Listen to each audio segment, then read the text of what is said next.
Softly as brown-eyed angels rove, I will return to thy alcove, and glide upon the night to thee, treading the shadows silently, and I will give to thee my own kisses as icy as the moon, and the caresses of a snake, cold gliding in the thorny brake. And when returns the living morn, thou shalt find all my place forlorn, and chilly till the fallen night. Others would rule by tenderness, other by life and youthfulness, but I would conquer thee by fright during the night. It was many, many years ago, in a kingdom by the sea, that a maiden there lived, whom you may know by the name of Annabel Lee. And this maiden, she lived no other thought than to love and to be loved by me. I was a child and she was a child, in a kingdom by the sea, never endingly. I was a child and she was a child in this kingdom by the sea. But we loved with a love that was more than love. I am Annabel Lee, with a love that the winged seraphs of heaven coveted her and me. And this was the reason that long ago in this kingdom by the sea, a wind blew out of a cloud, a chill on my beautiful Annabel Lee, so that her highborn kinsman came and bore her away from me, to shut her up in a sepulchre in this kingdom by the sea. The angels, not half so happy in heaven, went envying her and me. Yes, that was the reason, as all men know, in this kingdom by the sea, that the wind came out of the cloud by night, chilling and killing my Annabel Lee. But our love, it was stronger by far than the love of those who were older than we, of many far wiser than we, and neither the angels in heaven above, and nor the demons down under the sea can ever dissever my soul from the soul of the beautiful Annabel Lee. For the moon never beams about, bringing me dreams of the beautiful Annabel Lee, and the stars never rise, but I feel the bright eyes of the beautiful Annabel Lee. And so all the night tide I lie down by the side of my darling, my life and my bride, and the sepulchre there by the sea, and her tomb by the sounding sea. I never stop spitting darkness poetry for all of eternity. Like ruthless dreams, so are my joys expired and past return, and all my dandled days, my love misled and fancy quite retired, of all which past the sorrow only stays. My lost delights now clean from sight of land have left me all alone in unknown ways, my mind a woe, my life in fortune's hand. Of all which past the sorrow only stays, as in a country strange without companion, I only wail the wrong of death's delays, whose sweet spring spent, whose summer well nigh done. Of all which past only the sorrow stays, whom care forewarns, ere age and winter cold to haste my hence to find my fortune's fold. Where were you but lying cold and dead, and lights were paling out of the west? You would come hither and bend your head, and I would lay my head on your breast, and you would murmur tender words, forgiving me because you were dead, and nor would you rise and hasten away, though you had the will of the wild birds. But now, no, your hair was bound and wound about the stars and moon and sun. Oh, what beloved, that you lay under the dock leaves in the ground, while lights were paling one by one, never be done. The curtains were half down, the floor was swept and strewn with rushes, rosemary, and may lay thick upon the bed on which I lay, where though through the latest ivy shadows crept. He leaned above me, thinking that I slept, and could not hear him, but I heard him say, poor child, and as he turned away, came a deep silence, and I knew he wept. He did not touch the shroud or raise the fold that hid my face, or take my hand in his. unruffle the smooth pillows for my head. He did not love me living, but once dead, he pitied me, and very sweet it is to know he still is warm, though I am cold. Look in thy glass and tell the face thou viewest, and now is the time that face should form another whose fresh repair, if thou not renewest, thou dost beguile the world, bless some mother, for where is she so fair, whose unread womb disdains the tillage of thy husbandry, or who is he so fond will be the tomb of his self-love to stop posterity. Thou art thy mother's glass, and she in thee calls back the lovely April of her prime. So thou through windows of fine age shalt see, despite of wrinkles, this thy golden time. But if thou live remembered not to be, thy single and fine image dies of thee. Never stop rhyming to thee. What must be wrong with me? Hearing the voices echo into me. In the darkness you see, I watch the doctors walking with the nurses to and fro, and I hear them softly talking in the garden where they go. But I envy not their learning, nor their night of walking free. For the emperor of Tartary has died for love of me. I can see his face golden, rap and never ending darkness poetry. The memory I never stop spitting, and never stop spitting for all of eternity. And I hear them softly talking in the garden where they go. But I envy not their learning, nor their right of walking free. For their emperor of Tartary has died for love of me. I can see his face all golden beneath his night black hair, and the temples strange and olden, and the gleaming eastern air, where he walked alone and sighing, because I would not sail to the lands where he was dying for a love of no avail. He had seen my face by magic in a mirror that they make for those rulers, proud and tragic by their lotus-covered lake, where there hangs a pale blue tiling on an alabaster wall, and he loved my way of smiling and loved nothing else at all. Nothing else matters. Sweet cider is a great thing to me. Spinning down to Weymouth town by the Ridgeway, firstly, and maid and mistress summoning, who tend the hoisterly. Cider is a great thing to me. The dance it is a great thing to me. With candles lit and partners fit for night-long revelry, and going home when day down and peeps pale upon the lea. Dancing is a great thing to me. I was a cottage maiden, hardened by sun and air, contented with my cottage mates. Never stop spitting, away goes the day.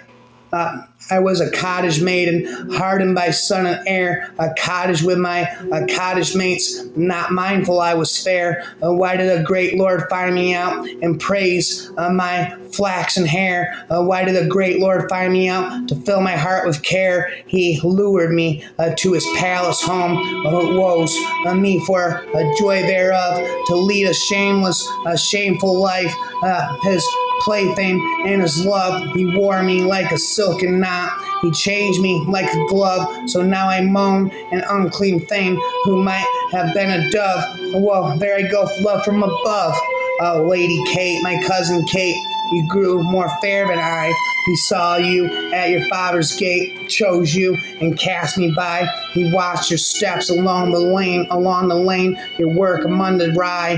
He lifted you from mean estate to sit with him on high, because you were so good and pure. He bound you with his ring. The neighbors call you good and pure, call me an outcast thing. Even so I sit and howl in the dust. You sit in gold and sing, and now which of us has tenderer heart? You had the stronger wing, oh cousin Kate, my love was true, your love was writ in sand. If he had fooled not me but you, if you stood where I stand, he not love, not have won me with his love, nor bought me with his land, I would have spit into his face and not have taken his hand. Yet I've gift you have not got, and seem not like to get. For all your clothes and wedding ring, I've little doubt you fret. My fair-haired son, my shame, my pride, cling closer, closer yet. Your father will give lands for me to wear his coronet. There's that rapping, all the sleepless nights I have spent, a rap into darkness poetry again. I'm hearing the darkness poetry echoing in my head. It will never stop it, I said. How do I love thee? Let me count the ways. I love thee to the depth and the breadth and height my soul can reach when feeling out of sight for the ends of being an ideal grace. I love thee to the level of every day's most quiet need by sun and candlelight. I love thee freely as men strive for right. I love thee purely as they turn from praise. I love thee with the passion but to use on my old griefs and with my childhood's faith. I love thee with a love I seem to lose with my lost saints. I love thee with the breath of smiles, tears of all my life, and if God choose, I shall but love thee better after death. Rhyming in a mess. What is wrong with my head? There's a spitting and speaking again. What is wrong with my head? I keep hearing the darkness comes settling in. As the darkness comes settling in, I hear the demons begin to speak poetry again. On either side the river lie long fields of barley and of rye, the cloth, the wool, and meet the sky, and fro the field the road runs by to many towered Camelot, the yellow-leaved water lily, the green-sheafed daffodilly, tremble in the water chilly round about shallot, willows, white and aspens, shiver the sunbeam, showers break and quiver, and the steam that runneth over by the island and the river, flowing down to Camelot. 4 great walls and 4 great towers overlook a space of flowers. In the silent aisle and bowers, Lady of Shalott underneath the bearded barley the reaper, reaping late and early, hears her ever chanting cheerily, like an angel singing clearly over the stream of Camelot, piling sheaves and furrows airy beneath the moon. The reaper weary, listening whispers, 'tis the fairy Lady of Shalott. The little isle is all enrailed with a rose fence and overtrailed with roses. By the marge, unhailed, the shallop fleeteth, a silken sailed, skimming down to Camelot. A pearl garland winds her head. She leaneth on a velvet bed, full royalty apparelled. A lady of Shalott. No time hath she to sport and play, and a charmed web she weaves alway. Curses on her if she stay her weaving, either night or day, to look down to Camelot. She knows not what the curse may be, therefore she weaveth steadily, therefore no other care hath she. The Lady of Shalott, she lives with a little joy or fear over the water running near. The sheep bell tinkles in her ear, before her hangs a mirror clear, reflecting towered Camelot.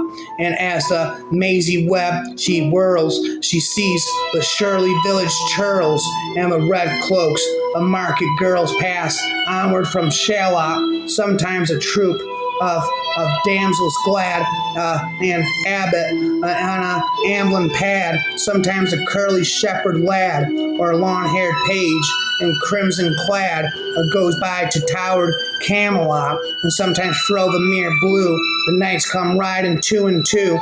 She hath no loyal knight and true, the Lady of Shalott, but in her web she still delights to weave the mirrors of magic sights, for oft and fro the silent nights, a funeral of plumes and lights and music came from Camelot, or when the moon was overhead, came two young lovers lately wed. I am half sick of shadows, said Lady of Shalott, bow shot from her bower eaves.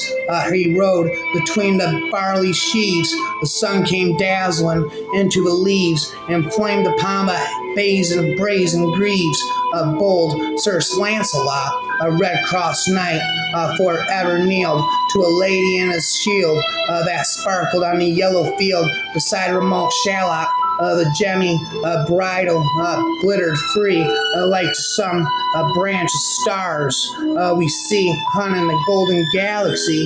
The bridal bells rang merrily as he rode down from Camelot, and from his blazoned baldric a slug mighty silver bugle hung, and as he rode his armor run beside remote Shalott, all in the blue unclouded weather, a thick jeweled shone of the saddle leather, the helmet and the helmet feather, a burn like one, a burn and flame together, as he rode down from Camelot, as oft and fro the purple night, below the starry clusters bright, some bearded, a meteor trailing light, moves over green Shalott, his clear brow and sunlight glowed on burnished hooves, with his war horse trode, from underneath his helmet flowed his coal black curls as he rode down from Camelot, from the bank and from the river he flashed into the crystal mirror, Tyra Lyra, saying Sir Lancelot. She left the web, she left alone the loom. She made 3 paces into fro the room.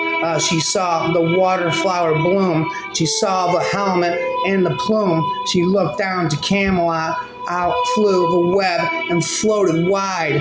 The mirror cracked from side to side. The curse has come upon me, cried the Lady of Shalott.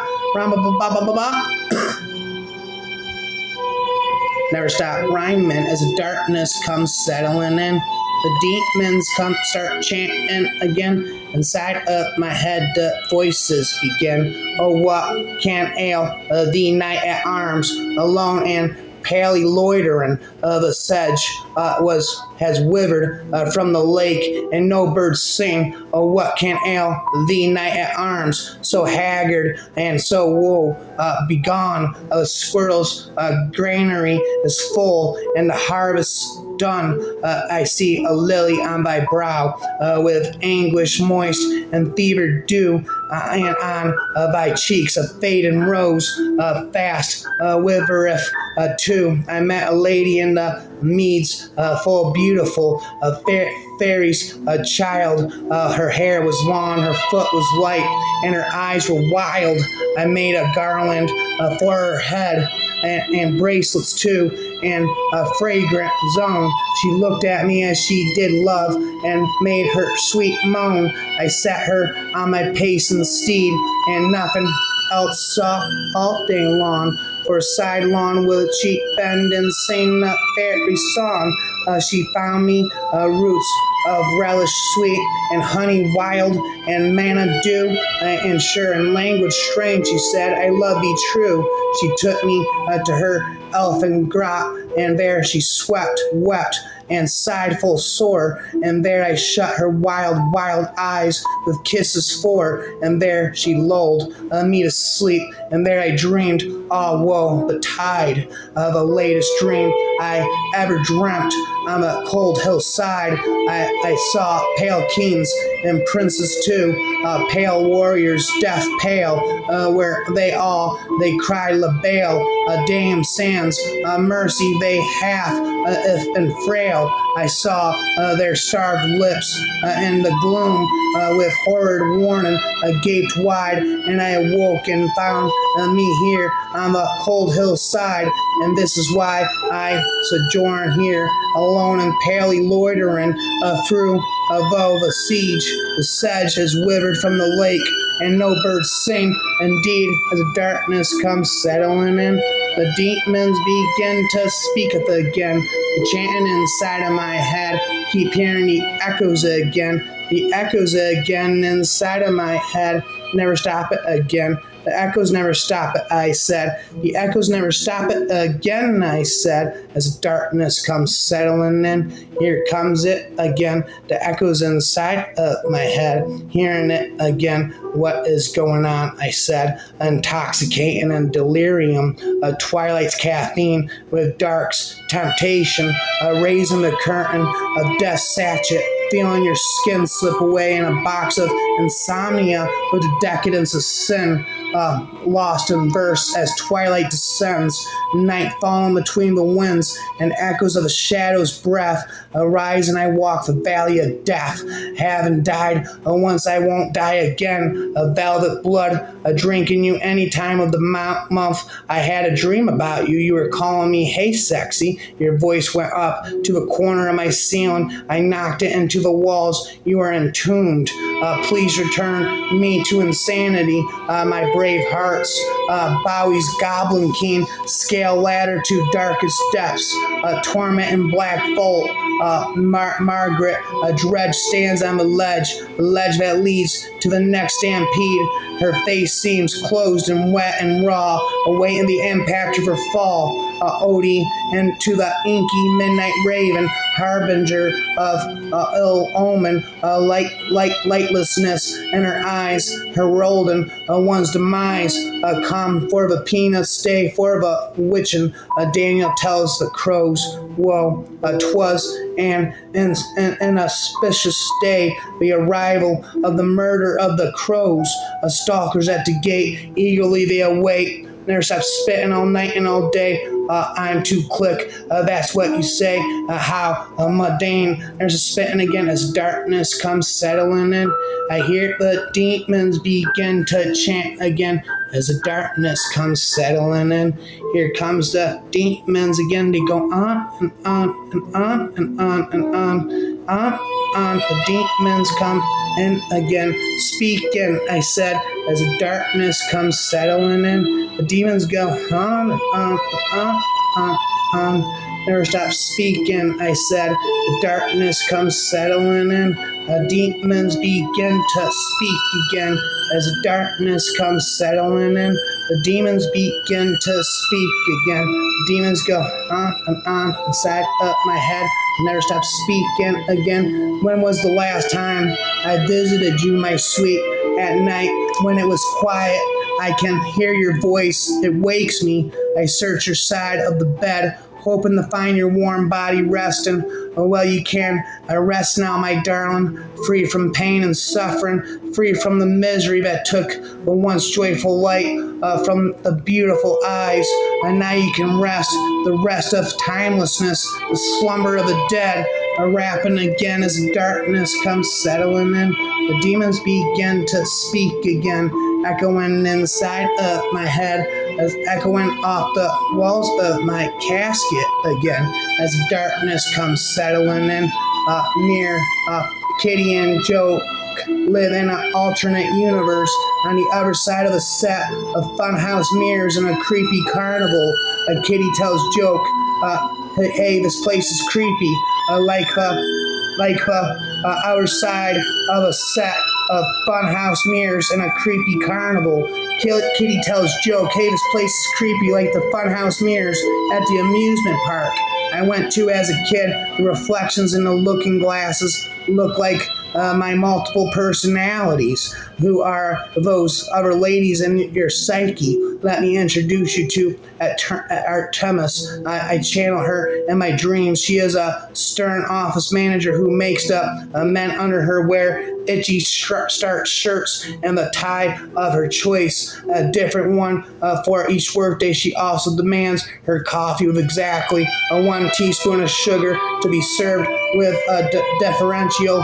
Never stop spitting, a rapidio. Never stop spitting again as darkness comes settling in. The demons go on inside of my head as darkness comes settling in. Here it comes again, echoing inside of my head. At Hollow Mouse, when nights grow wan and starnies shine few clear when Fock, the nippin' cloud, cold to bane their winter half warms, where near Edinburgh fair there has I what their name, where name is for strapping dames and sturdy lads and cap and stoop, more famous than it that day upon that night when fairies light on Casalus Downan's dance, or Owe the rays in the splendid blaze on sprightly coursers prance, or for Colleen of a rout is ta'en beneath the moon's pale beams there up the cove to stray and rove amain the rocks and streams to sport at night. Again, as the night chilly and dark, the night is chilly but not dark. The thin gray cloud is spread on high, it covers but not hides the sky. I am by forever. Darkness, rhyme infinitist.